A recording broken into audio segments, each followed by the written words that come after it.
오늘 법사위 국정감사 마지막 날입니다. 그런데 그동안 우리 법사위의 그 국정감사 그 행태를 되돌아봤을 때 굉장히 참담합니다.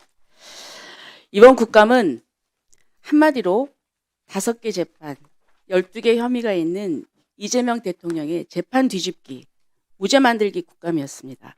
그 이상도 그 이하도 아닙니다. 민주당은 이미 확정된 재판을 뒤집기 위해서 연호 술파티 등으로 거짓 프레임을 씌워서 수사한 검사와 피의자 소환해서 국회를 대질신문장으로 만들고 자신들에게 불리한 재판을 한 사법부를 겁박했습니다. 그 과정에서 다수의 힘을 이용해서 일방적으로 상임위를 운영했습니다. 정책과 민생을 점검해야 될 국정감사가 막말과 고성, 조롱과 독선만이 오가는 정쟁의 장으로 변질되었습니다. 지금부터 얘기는 제 얘기가 아닙니다. 이번에 국정감사를 쭉 모니터링한 시민단체 국정감사 NGO 모니터단이 10월 28일자로 보도한 내용입니다. 너무 많은데 일부만 추려서 얘기하겠습니다. 추미애 위원장께서 가장 많이 비판을 받고 있습니다.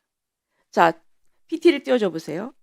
자, 10월 13일 날 헌정 사상 최초로 대법원장에 대해서 앉아서 질문 받으세요. 그랬고 또 대법원장 인석을 불허해서 90분간 감금 논란이 되었고 10월 15일 대법원에서는 대법원장이 선체로 계속 질문을 해서 논란을 벌였습니다. 그리고 또 헌정 사상 최초로 야당 간사 없는 국정감사했습니다.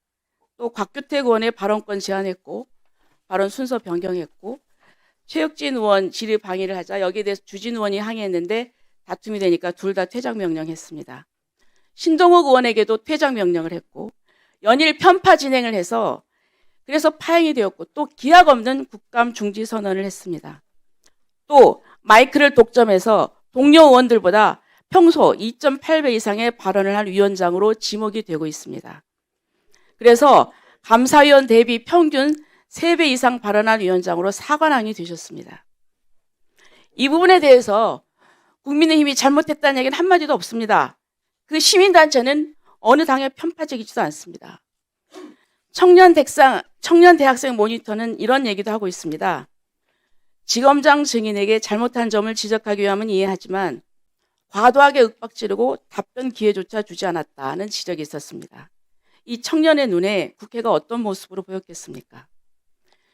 무소불위의 상임위원장으로서 마치 축구 경기에서 상대팀 주장 후보가 마음에 들지 않는다고 다수결로 비토권을 행사해서 주장 없이 경기하도록 하고 상대편 출신의 그 심판이 반대편 팀의 선수들이 집단으로 항의를 계속한다면서 옐로카드, 레드카드 남발하면서 선수 퇴장시키고 일방적인 시합 진행을 하는 것과 같은 모습이었다. 이런 얘기를 하고 있습니다. 공정성이 없다는 얘기입니다. 국민들에게 부끄러운 모습입니다. 위원장님께서 사과해야 되지 않겠습니까?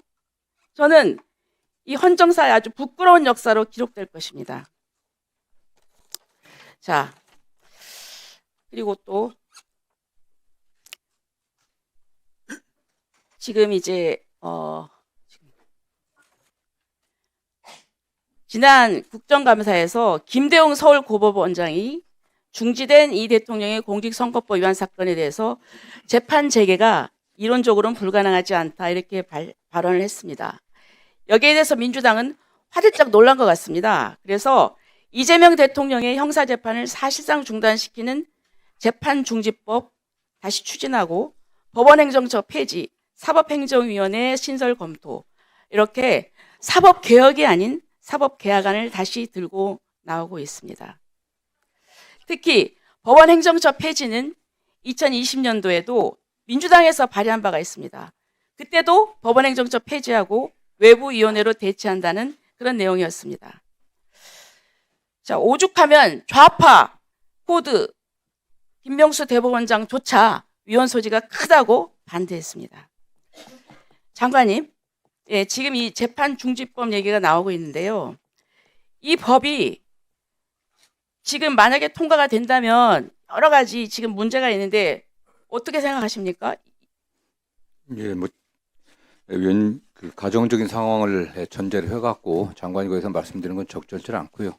어쨌든 이재명 대통령에 대한 재판은 헌법사 84조 해석상 내란 위반의 죄를 제외하고는 소추되지 않는다는 것에 근거해서 법원에서 정당한 절차를 통해서 네. 준비한 것으로 알고 있습니다. 네. 그런데 장관님, 지금 민주당은 꼭 그래요. 어떤 몇몇 의원들이 띄웁니다. 그리고 얘기를 하면은 이건 아직 당론이 아니고 그래서 아직은 가정적인 상황이다 하지만 분명히 보십시오. 이거 지금 이게 논의가 되고 있습니다. 저는 이 법은 재판의 공정성과 피해자가 있을 경우에 피해자 권리 실효성 약화 그리고 또 평등권 침해로서 상당히 위헌적인 문제가 있다고 생각합니다.